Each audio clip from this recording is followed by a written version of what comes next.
সম্মানিত জানাজা নামাজে রাশিদুল ইসলামের জানাজা নামাজে উপস্থিত সম্মানিত এলাকাবাসী, আত্মীয় স্বজন, আসলে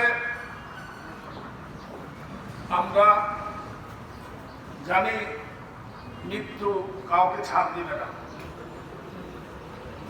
সর্বপ্রথমে বলল, লাশের সামনে আসলে আমাদের মনটা একটু নরম হয়।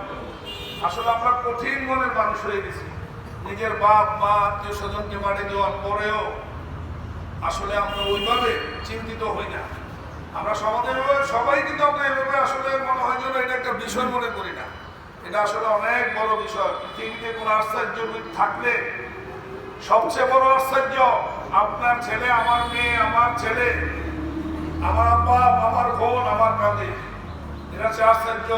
এত বড় বোঝার পৃথিবীতে কিছু নাই। সম্মানিত ভাইরা, রাশিদুল ইসলাম সে সাত্তার মিয়ার ছেলে। তাদের বাগিরা আসলে তাদের বাড়িতে বড় হয়েছে। তার বোন এই বাড়িতে ছিল। তারা নিজেরা জায়গা সম্পত্তিও দিচ্ছে, তার বোনকে তার বাপের পাওনা বুঝিয়ে দিছে। এখানে বড় হয়েছে, বেশি কিছু করতে পারে নাই।